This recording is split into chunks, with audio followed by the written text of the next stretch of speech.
안녕하세요, 뻘지정소의 뻘짓입니다. 이번에는 르누아르 CPU, 지난번에 보여드렸죠. 4650G를 보여드렸었는데 4350G랑 4750G도 약속대로 가져와서 좀 보여드리려고 해요. 그냥 소개만 하면 재미없으니까 에즈락 데스크 미니 A300이라고 약간 미니 케이스 같은 게 있거든요. 그거랑 한번 조합해 보려고 해요. 초소형 ITX 보드의 A320 메인보드인데 최신 바이오스로 업데이트로 무려 르누아르를 지원한다고 해요. 원래 B550 이상에서만 지원을 해야 되는데 역시 AMD는 이런 재미가 또 있어요.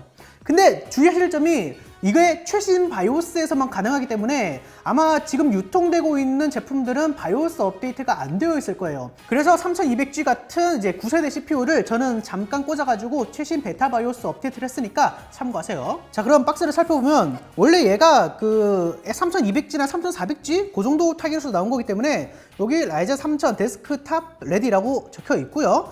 그리고 무게는 1.82kg이라고 하네요. 그리고 후면. 자, 디자인이 좀 애매해요. 좀 더 예쁘게 디자인할 수도 있었을 것 같은데 왜 이렇게 했는지는 잘 모르겠네요. 그리고 이쪽에는 이제 본품이 있고 나머지는 여기 뭐 설명서랑 특이하게도 CD가 있어요. 요즘 CD는 잘 안 넣어주는데 요것도 좀 예지력답습니다. 왼쪽에는 이제 각종 어댑터랑 이제 케이블들이 있는데 좀 재밌는 케이블이 있거든요. 요것도 좀 소개해 드릴게요. 그리고 여기 오른쪽에는 이렇게 이제 기본 쿨러가 있는데 이게 성능이 그렇게 나쁘지는 않지만 소음이 좀 있다고 해요. 아무래도 크기 때문에 또 호환되는 쿨러도 적은데 이 끝판왕은 녹투아 NHL9A AM4라고 해요. 근데 이거는 너무 비싸가지고 조금이라도 아껴보려고 저는 이렇게 조합을 선택했어요. 이렇게 하면 쿨링 능력은 비슷하면서도 2만원 정도 싸더라고요. 그리고 재밌는 케이블이 뭐냐면 이게 아무래도 크기가 작다 보니까 일반적인 SATA 규격의 SSD는 안 들어가거든요. 근데 뭐 외부나 밑이나 이런 식으로 해가지고 좀 편법으로 꽂을 사용을 위해서 이렇게 이제 SATA 케이블을 연결할 수 있는 젠더를 따로 빼놨어요. 요거 제가 이따가 한번 살짝 그랍해가지고 보여드릴게요. 그리고 나머지는 뭐 이제 전원 어댑터고요. 이게 모델이 90W랑 120W, 180W인가? 이렇게 있는데 120W가 대중적으로 많이 팔리는 조합인 것 같았어요. 제품 디자인은 이렇게 생겼고요. 그리고 요런 좀 재밌는 게 있는데 이게 뭐냐면 여기 뒤쪽에 보면 뭔가 붙일 수 있는 홈 같은 게 있죠. 그거를 여기 뒤에 이렇게 조합을 해가지고 배사 마운트에 붙일 수 있는 거예요. 그러니까 모니터 뒤에 요거를 딱 갖다 놓는 거죠. 그럼 약간 일체형 컴퓨터처럼 구성이 되겠죠. 그런 식으로 활용하라고 배사 브래킷도 들어 있어요. 제품 전면 디자인은 그래도 나름 까리하게 생겼고요. 윗면이랑 뭐 측면 요런 부분들은 다 발열 해소가 쉽도록 이렇게 구멍이 쏭쏭쏭쏭 뚫려 있고, 후면에는 디스플레이 포트가 DP 포트, HDMI 포트, 그리고 RGB 포트가 있고요. 이게 요즘에도 뭐 학교나 뭐 기업이나 이런 데서도 RGB 포트가 생각보다 꽤 많이 쓰인다고 해서 호환을 위해서 좀 넣어둔 것 같더라고요. 그래도 이왕이면 HDMI 포트를 하나 더 넣어주던가 그런 식으로 했으면 좀 더 좋지 않았을까 싶어요. 그리고 USB 포트 2개와 램 포트가 있고, 그리고 이쪽에도 앞에도 아까 말씀 못 드렸는데 USB 포트 2개가 있어요. CPU를 넣기 위해서는 여기 뒤에 있는 나사 4개를 풀어야 하고요. 이렇게 슬라이딩을 하면 메인보드가 이제 이렇게 드러나는 거죠. 일단 메인보드가 되게 귀여워요. ITX보다 좀 더 작은 STX 규격이고 노트북용 램이 들어가고요. 여기 AM4 소켓이 메인보드, 그리고 M.2 SSD가 들어가게 되어 있어요. 그럼 먼저 CPU를 꽂아보도록 합시다. 요렇게 뭐 일반적인 AM4 소켓이랑 똑같기 때문에 요렇게 착 들어가면 이제 CPU 설치가 끝난 거고요. 사실 생긴 것도 이렇게 생겼어도 일반적인 컴퓨터랑 비슷하기 때문에 이렇게 패널선을 꽂으면 요거를 분리해낼 수 있고요. 그리고 여기 꽂혀있는 나사만 꽂으면 이렇게 메인보드만 따로 또 떼어낼 수 있어요. 구성이 되게 귀엽잖아요. 이거 완전 제 손바닥보다 약간 작은 그런 느낌이거든요. 야, 이게 상당히 작게 어떻게 이렇게 만들 생각을 했을지 참 신기하네요. 그리고 여기 후면에도 M.2 SSD를 꽂을 수 있는 공간이 있어요. 제가 좀 전에 SATA SSD도 이제 편법으로 꽂을 수 있다 했죠. 그게 바로 요 케이블을 이용하면 되는데 여기 반대쪽은 일반적인 SATA SSD를 꽂을 수 있게 되었기 때문에 요거를 요쪽에다가 꽂으면 되는 거예요. 이런 식으로 나름 확장성도 조금은 제공을 하고 있네요. 자, 그럼 램이랑 SSD도 꽂아 주시고요. 요 쿨러도 한번 장착해 보도록 하겠습니다. 전체적으로 이렇게 생겼고요. 이게 작지만 여기 구리 히트 파이프도 4개가 알뜰하게 들어있어요. 이게 가격 대비 다 좋은데 이 쿨러가 소음이 좀 있다고 해가지고 요 녹투아 쿨러로 교체해 주도록 하겠습니다. 기존에 달려있던 펜을 요렇게 제거를 하고요. 여기를 다시 녹투아 펜으로 교체를 해주도록 하겠습니다. 자, 이렇게 녹투아 펜으로 교체를 했고요. 기존 대비 약간 색이 이상해졌지만 그래도 성능은 훨씬 더 좋아졌으니까 그렇게 만족을 좀 해보려고 합니다. 일단 쿨러 가이드도 장착하고 이제 설치를 할 준비가 됐는데 좀 아쉬운 게 여기 보시면 이게 나사를 밑에서 위로 박는 방식이거든요. 그래서 이제 쿨러를 밑에 이렇게 두고 이렇게 구멍을 맞춘 다음에 나사를 이렇게 박아야 되는 거예요. 근데 이게 아무래도 나사가 그냥 그대로 박히면 이쪽에 뭐 흠집이나 이런 게 좀 날 것 같은데 아무리 이런 조그만한 너트 같은 거를 제공했어도 이건 좀 아쉬운 부분이네요. 녹투아는 안 이럴 것 같은데 역시 녹투아로 샀어야 됐나 봐요. 자, 이렇게 장착을 완료했고요. 근데 이게 쿨러 장력이 좀 세서 그런지 이렇게 휘어 있어요. 이렇게 보시면 약간 휘어 있는 게 보이시죠? 뭐 일단 사용하는 데는 지장이 없으니까 이대로 진행하도록 하겠습니다. 자, 다시 이렇게 장착해 주시고요. 다시 케이스도 가져와서 패널선에 연결을 해 주시고 이렇게 집어넣어 주시면 전체적으로 딱 호환이 되네요. 이런 식으로 이제 측면에도 약간 잘 나오고요. 이게 아무리 뚫려 있다고는 해도 쿨러 자체가 좀 얇기 때문에 발열 해소가 어떨까 싶기도 한데, 그리고 얘 또 메인보드가 A320이잖아요. 그래서 아마 램 오버클럭도 간단하게나마 되지 않을까 싶기도 하고요. 일단 윈도우로 설치해가지고 확인해 보도록 할게요. 4750G가 인식이 잘 됐죠. A320 기반이다 보니까 CPU 오버클럭은 안 되지만 램 오버클럭은 가능했는데요. 완벽하게 지원하진 않고 전압을 1.35V로만 올릴 수 있었어요. 클럭 제한이나 타이밍 제한은 없지만 전압이 고정이더라고요. 참고로 쿨링의 경우 4750G 기준 프라임 95 혼합으로 테스트했을 때 85도가 나오더라고요. 일반적인 사무 업무나 가벼운 게이밍으론 이 정도로도 괜찮을 것 같아요. 이렇게 TV 앞에 가져와서 여기 H1번의 선도 꽂고 무선 키보드 마우스 동글도 꽂고 그 다음에 TV랑 연결을 하게 되면요, 가정에서 되게 잘 활용할 수 있지 않을까 싶어요. 저는 일단 이렇게 무선 게임 패드를 꽂아 볼게요. 자, 이렇게 스팀을 깔아놨는데 섀도우 오브 더 툼레이더를 한번 이 무선 패드에 연결해가지고 게임을 해보도록 할게요. 자, 지금 게임 안으로 들어왔는데 HDMI로 연결하니까 뭐 별도의 설정 없이 그냥 바로 TV로 소리가 전송이 되고요. 그리고 이 패드도 문제없이 다 인식이 됐고 뭐 진동이나 이런 것도 다 오네요. 낮은 옵션에 FHD 해상도로 세팅을 했는데 전체적으로 한 30프레임 이상은 계속해서 나오고 있는 것 같아요. TV가 대부분은 FHD의 30프레임이기 때문에 이 정도면 프레임 뽑기로 괜찮을 것 같고요. 자, 올라가면 어떻게 하는 거야? 오!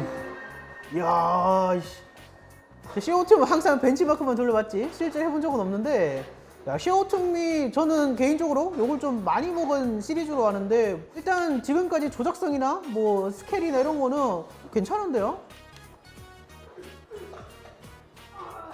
와, 자, 야, 이 정도면 진짜 거의 플스나 액박이나 이런 거 하는 느낌인데요? 지난번에 좀 컴퓨터 이용해가지고 비싸게 만들어 보려다가 좀 사실상 실패를 했었는데 이 정도면 진짜 괜찮은 것 같아요. 가격도 어느 정도는 좀 더 저렴하고요. 지금 초반부를 살짝 보고 있는데 그래도 30프레임 정도는 계속해서 뽑아주고 있는 것 같아요. 사운드 같은 경우에도 기본적으로는 TV 사운드를 따라가고요. 터질 것 같은데 저거? 야, 이 진동도 역시 잘 오네요. 그래도 툼레이더 정도면 트리플 A급 게임인데도 이런 작은 내장 그래픽으로도 이 정도까지 플레이가 된다면 저는 만족스럽다고 할 수 있을 것 같아요. 당연히 이렇게 일반적인 웹서핑도 쾌적하게 잘 되고요. 그리고 유튜브 같은 경우에도 내장 그래픽이 하드웨어 디코딩을 제공하기 때문에 4K 영상도 이렇게 무리 없이 지금 잘 보여주고 있는 것을 볼 수 있죠.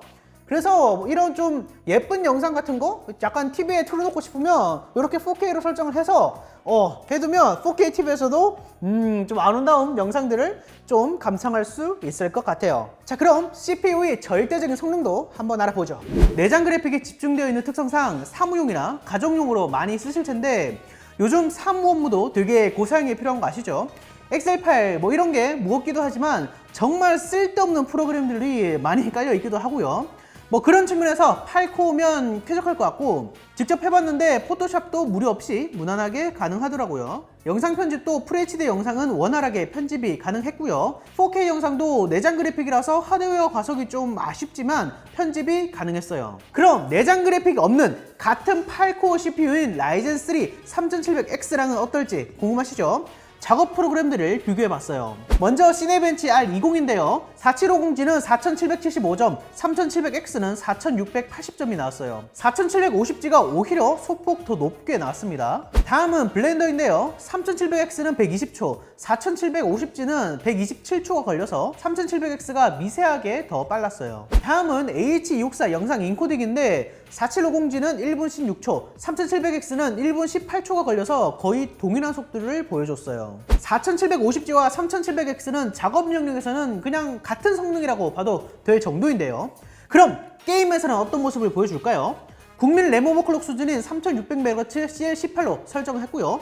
4코어 제품인 4350G도 같이 보여드릴게요. 라이젠 3 4350G는 파이어 스트라이크 3672점을 기록했고요. 발로란트 같은 경우에는 평균 100프레임 정도를 계속해서 보여줘요. 서로 격렬하게 싸우고 있는 와중에도 60프레임 방어를 해주는데 저사양 게임이라 그런지 프레임을 잘 뽑아주더라고요. 이 정도면 보급형 구성에서 발로란트 정도는 할 수 있을 것 같아요. 다음은 오버워치인데요. 매우 낮은 모션에 렌더링 스케일을 100%로 설정했어요. 전체적으로 60프레임 근처를 보여주긴 하지만 방어를 하지는 못해서 실제 플레이를 하기에는 특정 구간에서 약간씩 끊기는 느낌이 존재했고요. 여유로울 때는 70에서 80프레임이 나오긴 하지만 중요한 한타에서는 좀 아쉽더라고요. 다음은 배그인데요. 뭐 아무도 기대 안 하시겠죠? 그래도 국민 3테라 옵션에서 30프레임이나 보여줘요. 가장 낮은 급인 APU인데도 이 정도를 보여주니까 역시 대단하네요. 조금 더 낮춰가지고 매우 낮음으로도 해봤는데 40프레임 정도로 상승을 했고요. 근데 확실히 매우 낮음으로 하니까 게임 할 맛이 안 나네요. 그래도 참으면서 할만하진 않을 것 같고 내장 그래픽으로 이 정도까지 되는구나의 의미가 있는 거죠. 다음은 라이젠 3 4750G인데요. 파이어 스트라이크 점수는 4571점이 나왔어요. 외장 그래픽으로 따지면 GTX 750 Ti급이 성능이죠. 이게 발로란트만이 문제인 것 같은데 그래픽 로드율이 계속 왔다 갔다 하더라고요. 4350G랑 큰 차이가 안 나는데 아직 최적화가 안 된 것 같아요. 그래픽 로드율이 100%만 뽑아줘도 144프레임은 방어할 수 있을 것 같은데 뭐 패치로 해결이 되겠죠. 일단 현 상황에서는 120에서 130프레임 정도를 보여주네요. 다음은 오버워치인데요. 이야, 이거 지난번에 보여드린 라이젠 5 4650G에서도 오버워치가 60프레임 방어가 가능했었죠. 4750G도 마찬가지로 방어가 되고요. 한가하면 100프레임까지도 보여주고 뭐 70비트로는 안 떨어지다시피 해서 게임을 진짜 쾌적하게 할 수 있는 정도예요. 60Hz 모니터에서는 굳이 외장 그래픽 카드가 필요가 없네요 진짜. 다음은 배그인데요. 3테라 옵션에서 평균 50프레임을 보여줘요. 60프레임을 보여주는 구간도 있고요. 아까처럼 TV 연결하면 30프레임 방어로 게임을 할 수 있겠네요. 또 이게 램 오버클럭을 4200MHz까지 하면 60프레임으로 플레이가 가능하더라고요. 내장 그래픽으로 배그를 돌릴 수 있다니 와 진짜 성능이 장난 아니네요. 루나르 시리즈를 쭉 보면 4코어의 4350G, 6코어의 4650G, 8코어의 4750G가 있고요. 일반적인 웹서핑이나 렌더링 같은 사용하는 일반적인 영역에서는 라이젠 일반 라인업이랑 성능이 거의 동일해요. 파이어 스트라이크 점수를 쭉 살펴보면 4350G에서 4650G는 14% 상승을 하고요. 4650G에서 4750G는 8%가 향상되는 거예요. 이 정도 차이가 있다고 참고하시면 될 것 같아요. 그러니까 기존 라인업에 내장 그래픽이 추가된 느낌인데 지난번에도 보여드렸지만 외장 그래픽을 꽂았을 때의 효율이 그렇게 좋지 않은 편이기 때문에 사무용이나 캐주얼 게이밍 용도로 내장 그래픽만 활용하실 분들에게는 정말 강력 추천할 만하죠. 이거보다 좋은 그래픽이 들어간 CPU가 없어요. 8K 하드웨어 디코딩도 무난하게 가능하고요. 그리고 또 많이 여쭤보시는 분들이 있는데 플루이드 모션 가능합니다.